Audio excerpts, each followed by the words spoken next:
formal review of nuclear radiations and their effect on humans, a sunlit pool with all the trimmings serves as a suitable launching spot, offering an approach that is sufficiently scientific and scenic.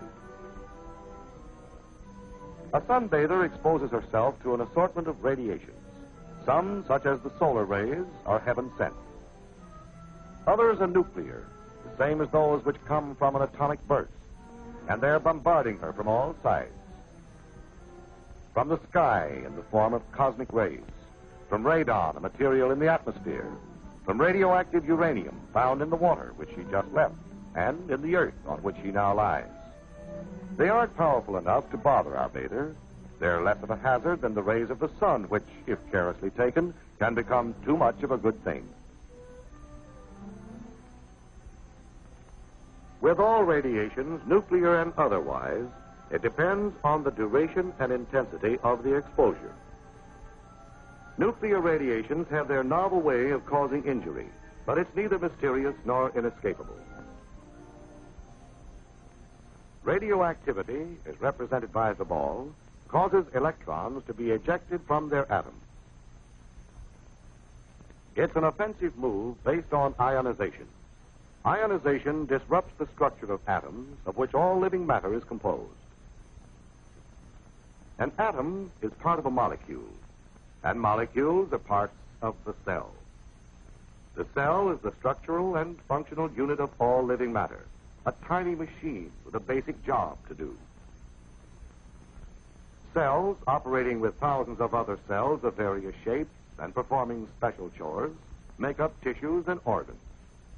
Organs are departments in a complex factory, the human body, which is engaged in the manufacture of an important product, life. An atom then seems unimportant and infinitesimal, a tiny cog on a small wheel in a miniature machine which, if multiplied millions of times, forms the going concern that is you. But if enough of the cogs are broken through ionizing radiation, the gears grind, the machines falter and stop, the factory shuts down. Each of the 4 kinds of missiles discharged by radioactive substances has its own ballistic behavior.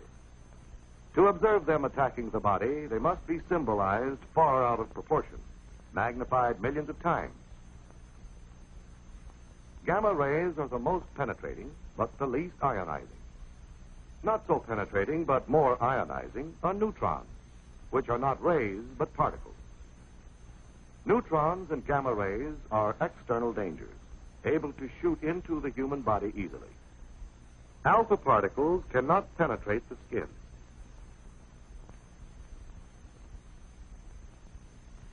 Beta particles can cause surface burns if the assault is sufficiently concentrated and sustained. Both are able to gain entry through the eating and breathing of radioactive matter or via breaks in the skin. Once inside, this so-called hot stuff takes up residence in various parts of the body, giving off highly ionizing alpha and beta particles.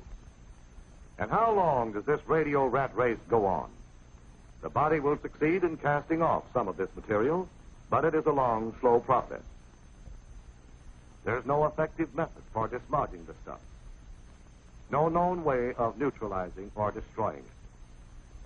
There is no method of hastening its half-life, which is the time required for 50% of the substance to decay. With some substances, it is a matter of less than a second. But if you had some plutonium inside you, you wouldn't make any plans to celebrate the event. Plutonium's half-life is 24,000 years. The various kinds of cells which make up the parts of the body differ in their vulnerability to radiation. Most sensitive are lymph cells, such as those found in the tonsils. Next is bone marrow, which manufactures red and white blood cells. Then the sex cells, followed by tendons and cartilage, as in the nose. Muscles and nerves, the toughest of all. In general, cells which reproduce rapidly and whose efficient functioning depends on that ability are most effective. radiation halts their reproduction, which is a simple process of one cell dividing into two. This destructiveness has been harnessed and put to work in the radium treatment of cancer, which consists of cells that have gone wild and multiplied too fast. The manifestations of radiation in the body are many and range from slight to severe. Loss of hair, nausea, bleeding, inability of the body to resist other ailments and make its own repairs. These are some of them, and they may be climaxed by the ultimate symptom, death itself. However, complete recovery is more probable. The illness runs a course from causes to effects. Much of the mystery surrounding it is maintained by the general public, which is determined to regard radioactivity as potent and irresistible as the evil spirits of the Indians. This can be partly explained by man's fear of dangers he cannot sense, a fear fanned into widespread misunderstanding by sensational speculation on what radiation can do. Radioactivity is dangerous, but to say that it's deadly, period, is as misleading as giving a flat answer to the question, how high is up? The radium-treated dial of your watch, for instance, is harmless. Nuclear emanations became a threat when man isolated such hot stuff as radium and worked intimately with it, broadening its scientific, medical, and industrial use. A threat, however, that has been effectively controlled through observing caution.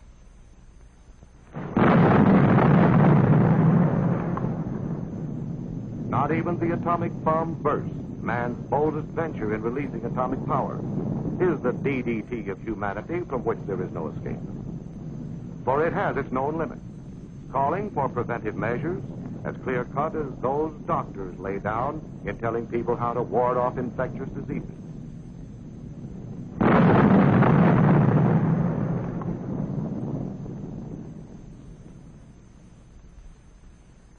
The first and obvious one is, be someplace else when it happens. Distance lends considerable enchantment to an A burst. But under some conditions, that's a hard rule to follow.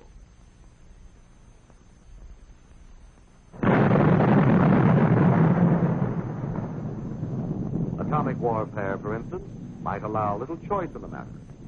So if you can't stay away from it, you must stay with it, as safely as possible and properly protected. Proper protection is based on what we know about the penetration of gamma rays and neutrons. The ability of a shielding material to stop them is expressed in half thickness, the thickness necessary to reduce the radiation's intensity 1/2. In dealing with gamma rays, the half thickness of a very dense material like steel is 1 inch.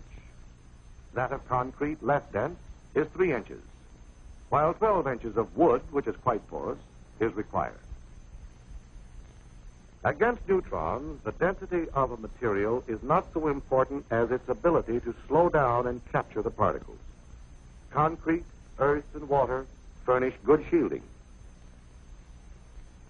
The best shelters, then, against the gamma and neutron bombardment released by an atomic explosion are strong, reinforced structures.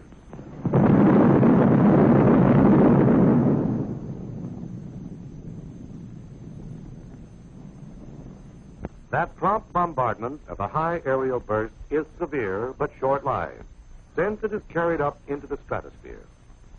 It's safe to go into the area under the explosion about 2 minutes after it occurs. Not so with an underwater blast, however, and presumably in the event of underground and surface explosions. The area is contaminated with radioactive material, which gives off alpha and beta particles and gamma rays. However, the material which emits alpha and beta must be taken into the body through the mouth and nose, or skin breaks, before they can carry on with their injurious ionizing. Steps to prevent the perpetration of these inside jobs include eating only food which has been inspected and passed on, guarding against breathing radioactive dust, care in handling contaminated articles, such as clothing, washing them or disposing of them if badly contaminated. Thorough cleaning, especially the hair and under the nails. Sound medical practice demands not only a knowledge of the way harmful agents operate, but an accurate estimate of those agents. Radioactivity is detected by various instruments, such as this Geiger counter and pocket chamber. They have as their unit of measurement the Röntgen, or fractions thereof. This dial is graduated in Röntgen, allowing for precise readings of contamination in persons and things. It will tell how much radiation the wearer has received. The human body's resistance to destructive agents and its recouping powers vary with individuals. This man might recover quickly from a rattlesnake bite. This one might succumb to a bee sting. Aware of this range of vulnerability, doctors have set extremely safe and low exposures, such as 0.3 of a Röntgen per week, as the maximum gamma radiation dose for laboratory and industrial workers with radioactive materials. They calculate that 300 to 500 times this much, 150 or more Röntgens, may bring out symptoms of sickness. The median lethal dose, which is the amount necessary to kill half the persons exposed, is placed by most medical authorities at around 450 Röntgens, received by the victim's entire body, and within a short period of time. Thus, it takes a very special combination of circumstances to cause the death of a person by radiation. A combination that's a remote possibility in ordinary work with radioactive materials, and not nearly so frequent in atomic warfare as is commonly believed. But suppose that despite preparedness and preventive measures, one gets a dose sufficient to cause sickness. What then? Is this the stock answer? The unavoidable sequel? Or this? Most emphatically, it's this. Radiation illness lends itself to treatment. The treatment is symptomatic, which means that doctors relieve the symptoms or effects rather than remove the cause. To clarify, when you take aspirin to get rid of a headache, that's the symptomatic approach. Removal of an injured or infected member of the body is specific treatment. A radiation patient is bolstered in all possible ways. The body, a remarkable self-repairing machine, if given half a chance, is assisted in overcoming the effects of ionization. For example, if the patient's supply of red blood cells is down, he is given a transfusion of whole blood. If the count of white blood cells, the policemen, the anti-germ guards of the human system, is so low he can't resist infection, he gets penicillin. Medical researchers are constantly seeking to supplement symptomatic with specific therapy. The atomic bombing of Hiroshima and Nagasaki took the Japanese completely by surprise. Their medical facilities were pretty well knocked out. Nevertheless, an impressive share of radiation patients recovered, and it's estimated that good medical care might have reduced fatalities considerably. The Japanese didn't have that kind of care, yet the deaths attributed to the bomb's radioactivity made up a small part of the total, about 15%. It is reasonably assumed, though, that many who were killed by the bomb's other destructive forces sustained radiation doses that would ultimately have proved fatal. In short, they were burned and beaten into oblivion before they had a chance to die from radiation, which puts the finger squarely upon one of the major fallacies in the public attitude toward atomic weapons. It's the fallacy of devoting 85% of one's worrying capacity to an agent that constitutes only about 15% of an atomic bomb's destroying potential. And that's unsound. Doesn't fit. If you must worry, concentrate on the blast effect of an A-bomb. It's prompt and devastating. It causes a gigantic rearrangement of things, a complete change of scenery, and means sudden death to those who chance to be in the way when it's happening. Don't forget the fires that follow. Consider the flash heat, which changes the complexion of all that it strikes. Bear in mind always that blast and heat are an A-bomb's most powerful weapon, that their lethal range is greater and their effects much quicker than the radiation. Blast and heat are hazards that warrant concern but not panic, because they aren't new or novel. They're the same forces of World War II's conventional bombing, which some of you may have experienced. And you did all right. You're here.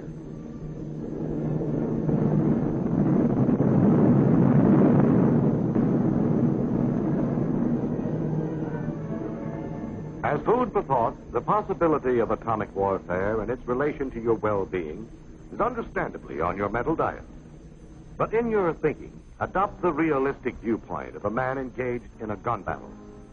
His chief fear is not that he might come down with a case of lead poisoning, but that he's apt to get an extra hole in his head.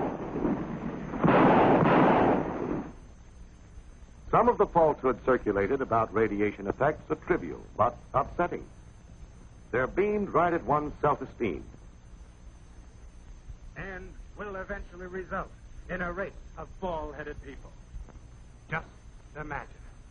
Imagine yourself with no hair. They'll call you old skinhead, old chrome dome. And that's not all radioactivity will do. It will... Enough exposure to radiation will cause loss of hair. The treatment, if you'd insist, would be symptomatic, a toupee. But the condition would only be temporary. Your hair would come back. Same color, same cowling.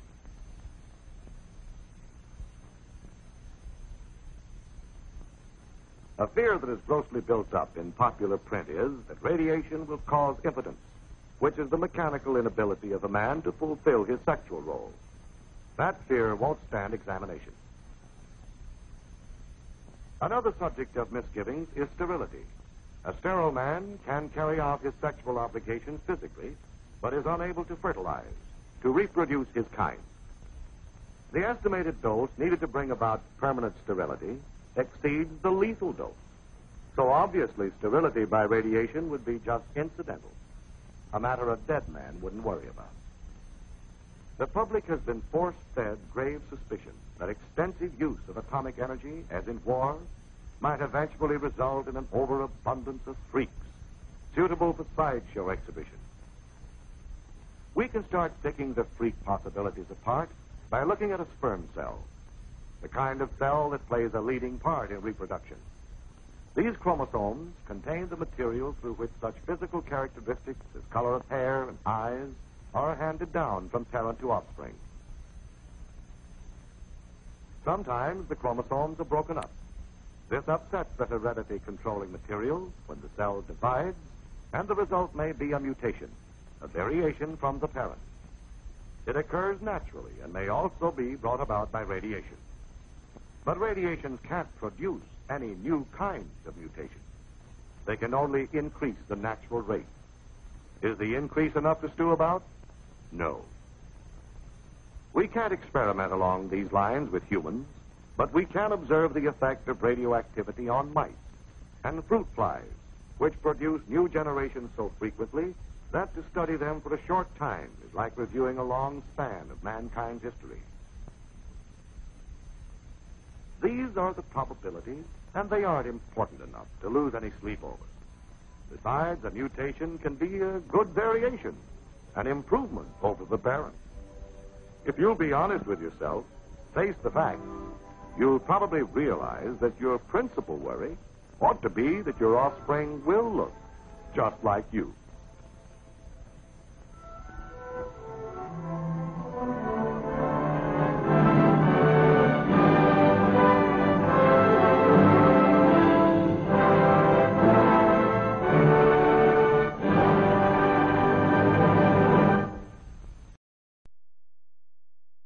Make up tissues and organs. Organs are departments in a complex factory, the human body, which is engaged in the manufacture of an important product, life.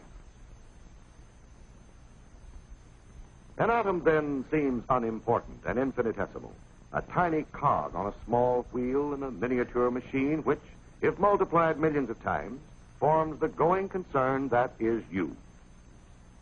But if enough of the cogs are broken through ionizing radiation, the gears grind, the machines falter and stop, the factory shuts down.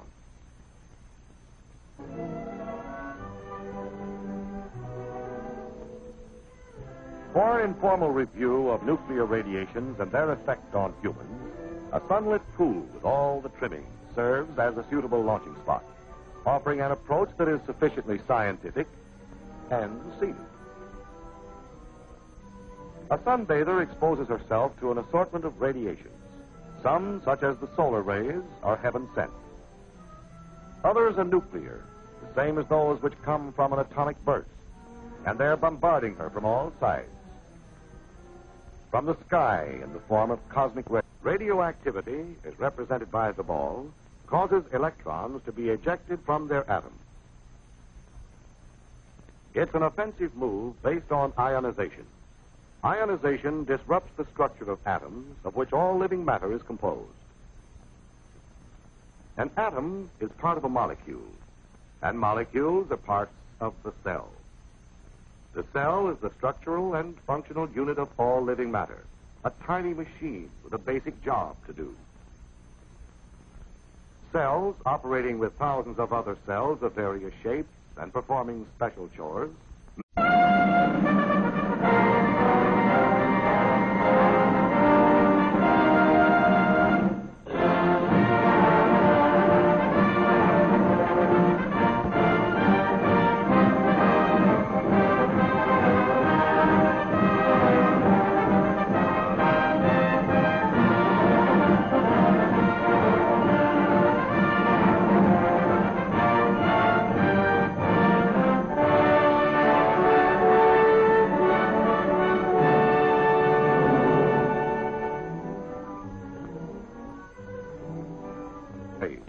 From radon, a material in the atmosphere, from radioactive uranium found in the water which she just left, and in the earth on which she now lies.